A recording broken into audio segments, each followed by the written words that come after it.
इसलिए कि बरेलवी होने का मतलब यह नहीं कि हम बरेली का सुरमा लगाते, न बरेलवी होने का यह मतलब है कि हम बरेली की अंगूठी पहनते हैं, न बरेलवी होने का यह मतलब है कि हमारे गले में बरेली का तावीज है। लेकिन बरेलवी होने का इतना मतलब जरूर है कि हमारे गले में बरेली वाले ताजदार की गुलामी का पट्टा पड़ा है। और गुलामी का मतलब यह है कि जो अकीदा अल्हम्दुलिल्लाह इस कौम को इमाम अहमद रजा ने सिखाया था, आज भी इस कौम के सीनों में महफूज है। यह मतलब है बरेलवी होने का, यह मतलब है बरेली वाले से मोहब्बत करने का। इसलिए मैं अल्लाह का शुक्र अदा करता हूं कि उसने हमें और आपको बरेलवी बनाया है। और बरेली वाले का यह सबक याद रखना, उन्होंने इस कौम को कहां से कहां तक उठा के रखा। आप अगर किसी भी शख्सियत को समझना चाहते हैं, उसका दौर समझिए, उसका जमाना देखिए, उसकी शख्सियत देखिए, तब आपको पता चलेगा कि यह शख्स कितना भारी था। अगर अदीबों के शहर में कोई अदीब पैदा हो जाए तो बड़ी बात नहीं, शायरों की जमीन पे कोई शायरी करने लगे तो कोई बड़ी बात नहीं, अगर शिकारियों के इलाके में किसी का निशाना अच्छा हो तो कोई बड़ी बात नहीं, अगर सुनारों में कोई सोने को ढंग से पहचानने लगे कोई बड़ी बात नहीं। बड़ी बात तो तब है जब हर तरफ से जुल्म की आंधियां चल रही हो और कोई हक का परचम लहराने वाला ना हो। उस दौर में अगर कोई बच्चा पैदा हो और इस शान से पैदा हो कि 4 साल में नाजरा मुकम्मल कर ले, जो समझ रहे वही बोलिएगा। मदरसे देखे ना, मदरसे हम भी गए मदरसे में, 10 साल तक खूब डंडे चलते हैं, तब जाके अलिफ से या तक याद होता है। कई बार अम्मी चप्पल से मारती है, कई बार उस्ताद डंडों से मारता है, तब जाके 10 साल की उम्र में हमें ये सन्नल कुरान दुरुस्त होता है। बहुत पिटाई और सख्ती के बाद, कितनी मेहनतों के बाद हम 11 साल में नादरा मुकम्मल करते हैं। चलो सलाम करते हैं बरेली के ताजदार को जिसने 4 साल की उम्र में नाजरा मुकम्मल किया है, 6 साल की उम्र में 1.5 घंटे तक अजमत रसूल पे तकरीर करके दुनिया को दिखाई है, 8 साल की उम्र में हिदायतुन नहव की शरह लिख के दुनिया को दी है, और 1400 साल में दुनिया का सबसे बड़ा मुफ्ती बन के मसनद इफ्ता पे विराजमान हो गया।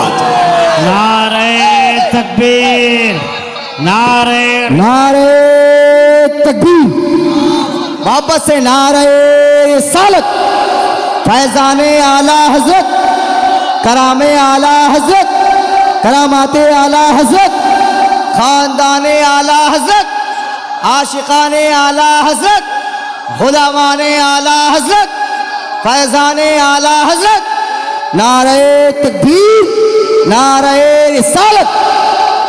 भाई ये जात है सरकार आला हजरत की। अरे जिस उम्र में बच्चे पजामा नहीं पहनते, उस उम्र में मेरे इमाम ने 2 घंटे तकरीर की थी।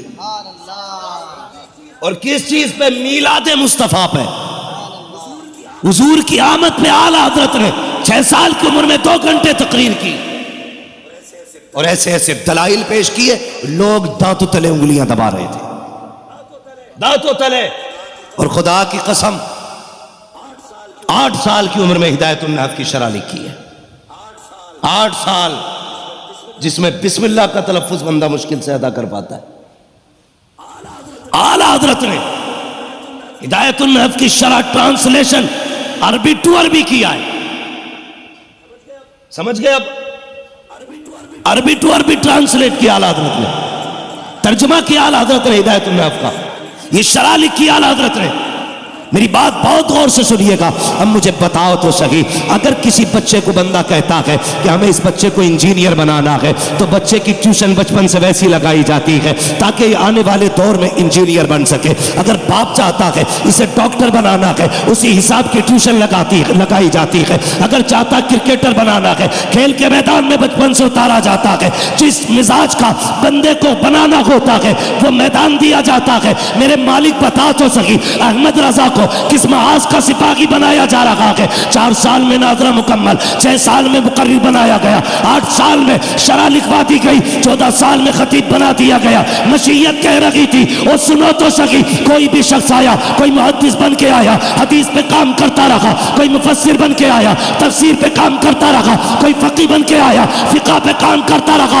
अहमद रज़ा सिर्फ मुहद्दिस नहीं, सिर्फ मुफस्सिर नहीं, सिर्फ मुकर्रिर नहीं, सिर्फ आलिम नहीं, बल्कि अहमद रज़ा हर महाज का सिपाही बन के आएगा। इतना नवाजेंगे अहमद रज़ा को, अगर बदबख्त आएगा तो मुनाजिर बन के अहमद रज़ा आएगा। अगर साइंस के दौर होगा तो अहमद रज़ा अपने वक्त का साइंटिस्ट बनता नजर आएगा। कहा लो अहमद रज़ा की एक जात में 156 उलूम का हम खजाना अता करके दुनिया में भेज। नारे तकबीर, नारे रिसालत, फैजान आला हजरत। हाँ 156।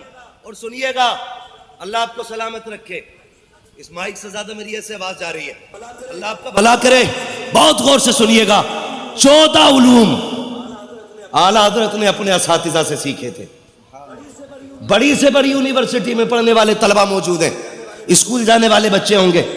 कितने सब्जेक्ट पढ़ाए जाते हैं स्कूलों में? कितने पढ़ाए जाते हैं सब्जेक्ट? बहुत ज्यादा, 10 है कि नहीं? बोले 8-10 बस, यही है ना सब्जेक्ट। और इमाम अहमद रजा ने 14 सब्जेक्ट असातिज़ा से पढ़े। का हुजूर ये बाकी किसने पढ़ाए? कहने लगे 14 उस्ताजों से पढ़े थे, बाकी के उलूम हमें बगदाद वाले गौसुल वरा से मिले। सुभान अल्लाह, सुभान अल्लाह। क्या दबे जिसमें हिमायत का हो पंजा तेरा, शेर को खतरे में लाता नहीं कुत्ता तेरा। हाँ भाई, कहते मैंने बाकी उलूम मुझे गौसे पाक ने अता किए हैं। और कितना इल्म, खुदा की कसम। लोग कहते हैं आला हजरत ने बिदअत को बढ़ावा दिया। मैं कहता हूं आला हजरत ने बिदअत का जनाजा निकाला। और अकीदा कैसा होना चाहिए यह हमें आला हजरत ने सिखाया। मैं उन मुजाबरों की बात नहीं करता जो आज के दौर में लोगों को लूटने काटने का काम कर रहे हैं। मैं उस नजरिए की बात करता हूं जिस नजरिए को नजरिया तौहीद कहा जाता है। वहां भी कहते हैं कि लोग ये शिर्क करते, इनका तौहीद का अकीदा दुरुस्त नहीं।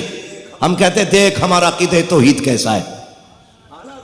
आला हज़रत की बारगाह में एक मौलवी साहब आए, उन्हें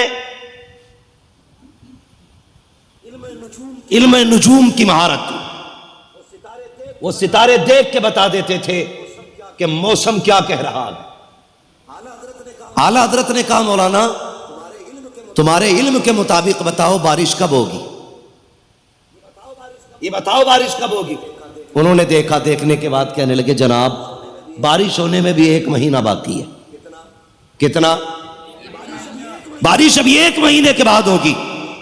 आला हज़रत कहने लगे ये ना कहिए 1 महीने के बाद होगी, कहा ये कहिए मेरे इल्म के मुताबिक बारिश 1 महीने के बाद होगी।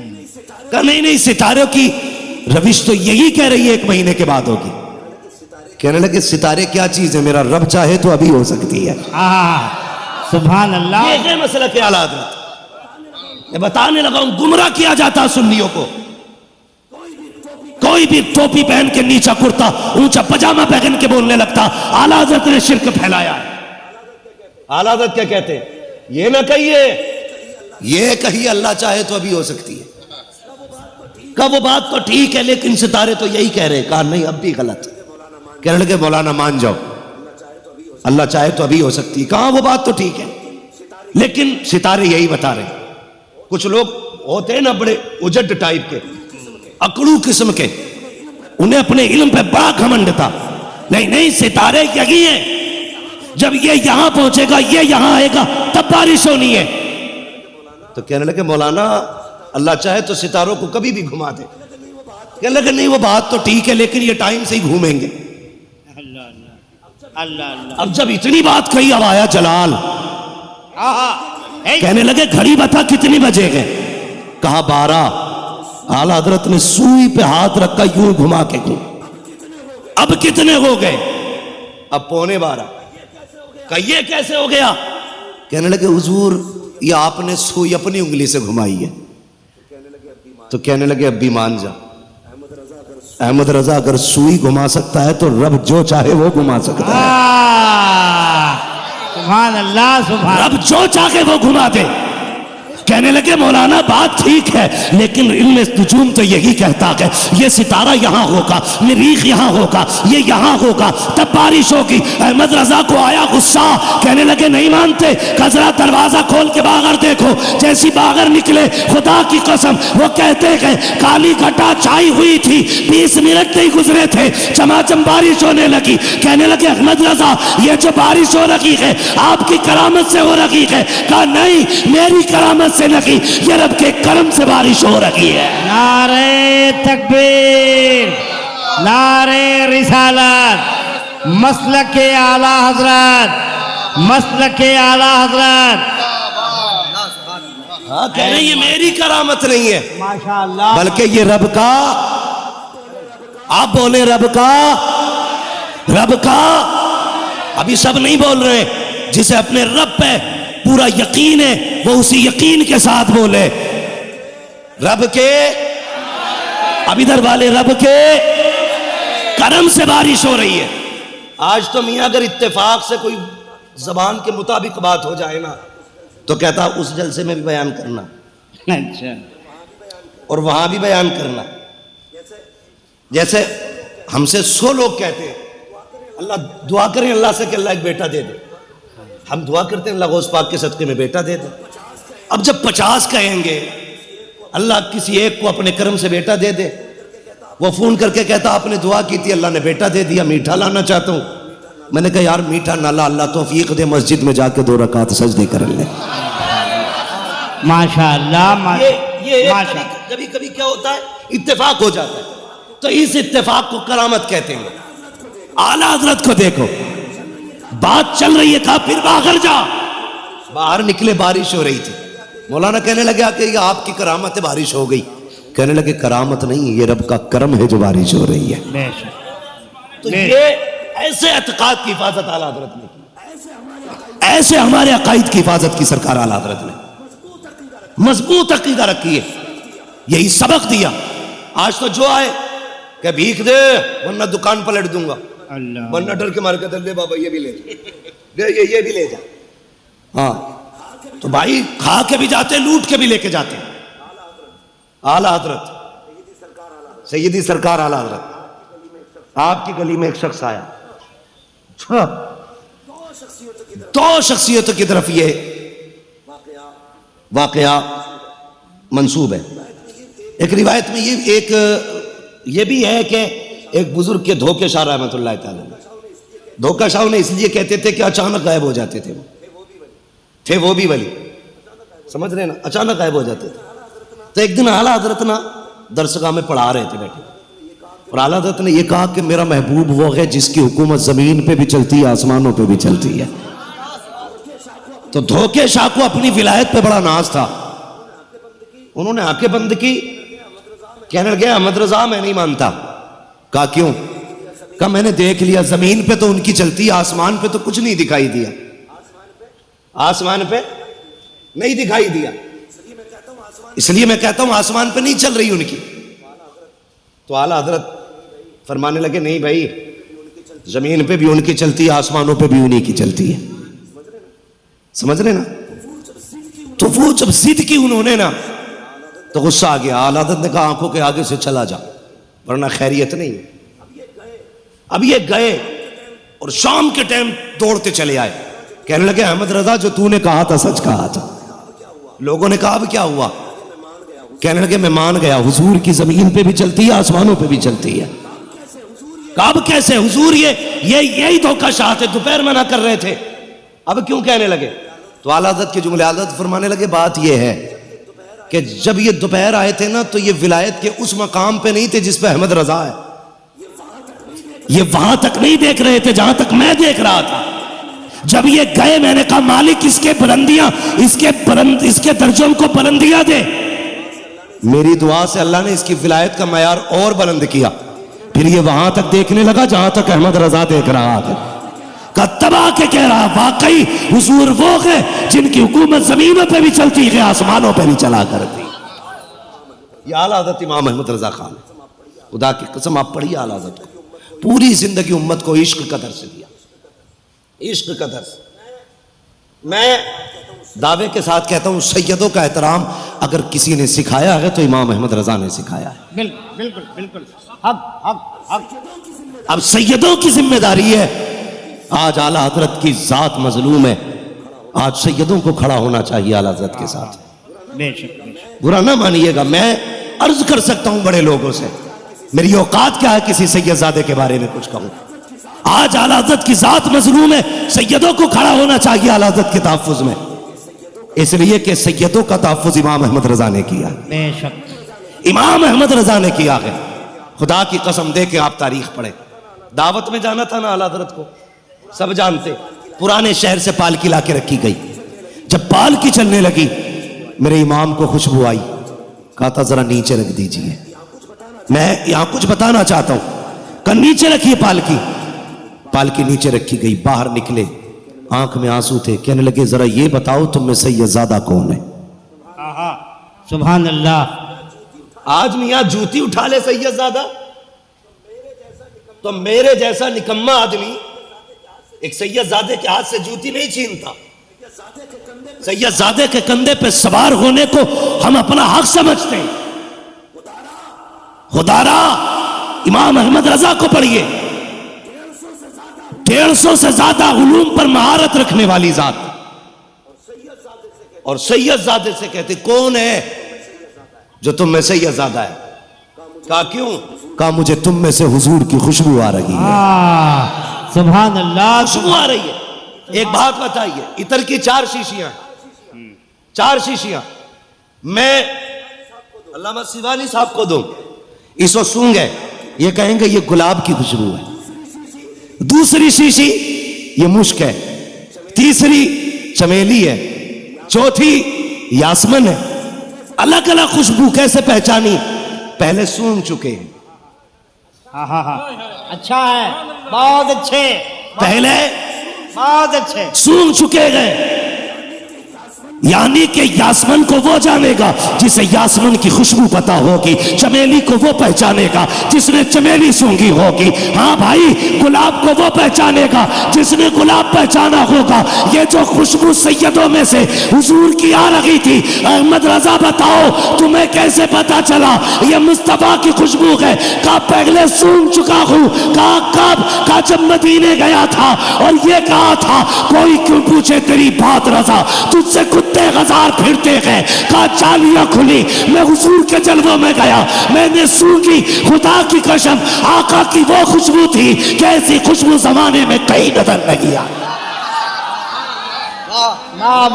नारे तकबीर, नारे रिसालत, इश्क आला हजरत, मजहब इस्लाम, मसलक आला हजरत।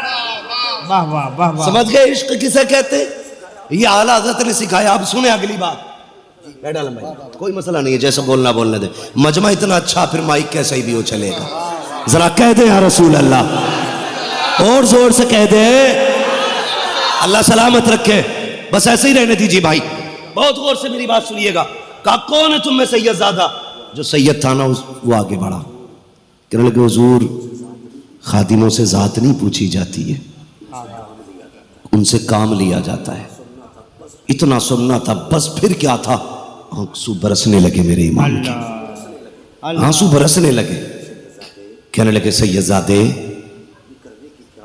ये करने की क्या जरूरत थी? सुने यार, सुने मेरी बात, अल्लाह आपका भला करे। सबको रब ने एक जैसा नहीं बनाया, कोई गरीब है तो कोई पैसे वाला है, किसी के शौक लाखों में पूरे होते तो किसी के बच्चों के लिए एक वक्त की रोटी का इंतजाम नहीं। सुने बहुत गौर से मेरी बात, अल्लाह आपको सलामत रखे, आपकी नस्लें आबाद हो मेरे भाई। मेरे सुन बड़े, मैं दर्द दिल अब पेश करने लगा हूं। सब बराबर नहीं है, कोई अमीर भी है कोई गरीब भी है। आला हज़रत कहते क्या हुआ? कहने लगे हुजूर हूं तो सैयदजादा। का फिर क्या जरूरत थी पालकी उठाने की? कम बच्चे भूखे थे, मजदूरी के लिए निकला था, कहीं काम नहीं मिला ना, तो ये पालकी वाले, ये 4 लोग थे, इनमें का एक बंदा बीमार हो गया, ये कह चौथे की इन्हें तलाश थी।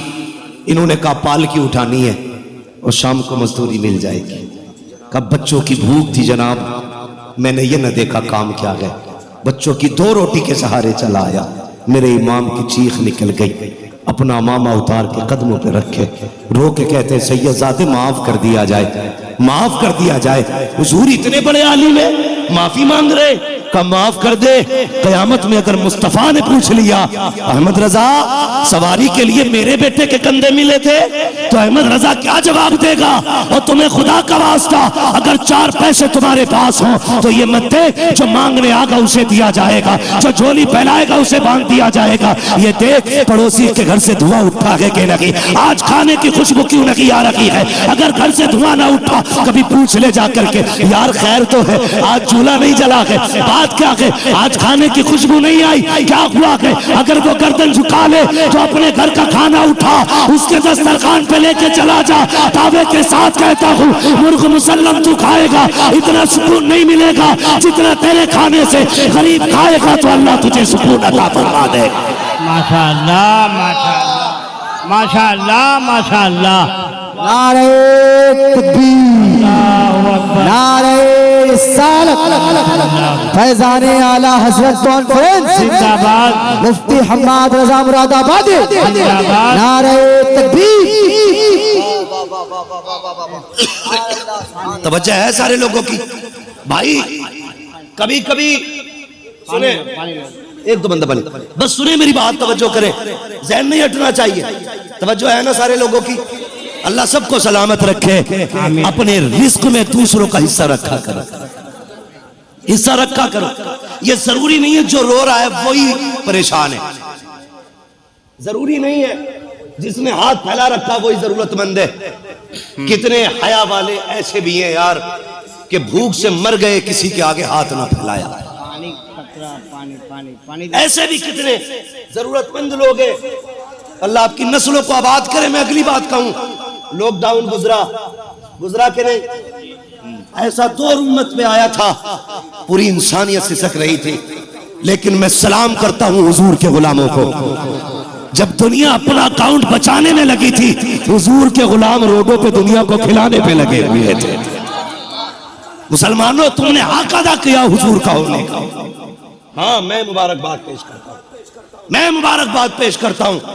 मेरा कलेजा ठंडा इस बात से कि बड़े बड़े पैसे वाले कोरोना के डर से घरों में बैठे थे, लेकिन मोहम्मद के गुलाम सर से कफन बांध के गरीबों में रोटियां बांट रहे थे। माशाअल्लाह माशाअल्लाह माशाअल्लाह। ये जाओ, ये दुआएं लगेंगी मदीने वाले की, दुनिया फाके से मर जाएगी। जिन्होंने भूखों को खिलाया होगा, कयामत तक उनकी नस्लों का रिस्क मदीने से आता रहेगा।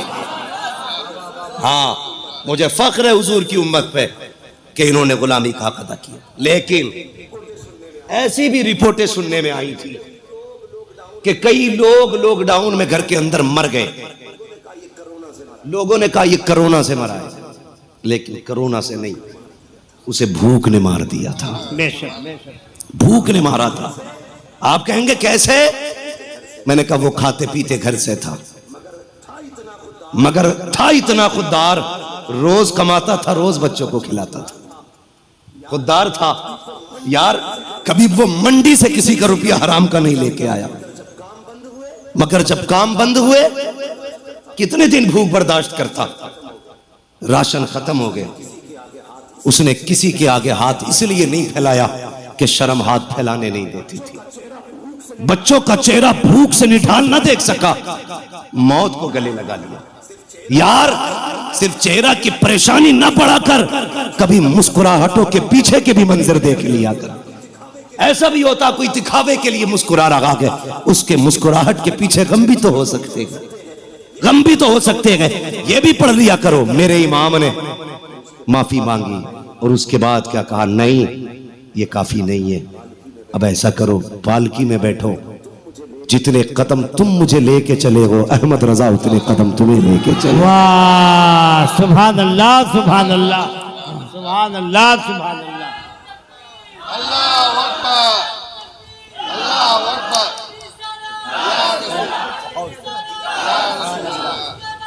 नहीं छोड़ेंगे, नहीं छोड़ेंगे, नहीं छोड़ेंगे।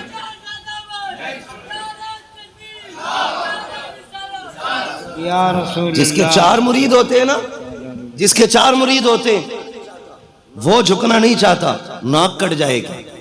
लेकिन अहमद रजा की वो जात है जिस पे दुनिया कुर्बान होने तैयार थी, लोग जिसकी रागों में बिछने तैयार थे, लेकिन पालकी का कंधा दे के ना दुनिया को बता दिया था अहमद रजा सारे उलूम का मालिक अपनी जगह गए, मोहम्मद का गुलाम पहले बना है।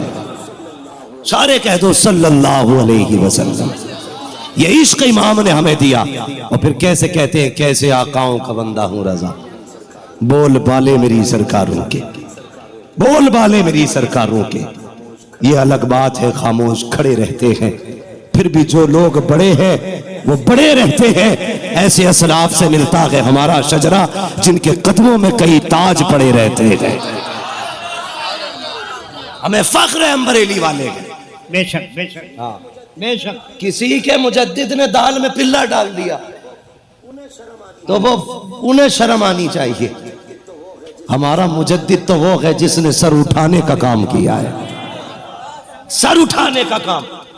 मदीना शरीफ गए, मदीना शरीफ सरकार आला हज़रत के मुरीद और खलीफा हैं गालिबन ज़ियाउल मुस्तफा मदनी, उनके घर पे कयाम था। आला हज़रत का सुने, उनके घर पे कयाम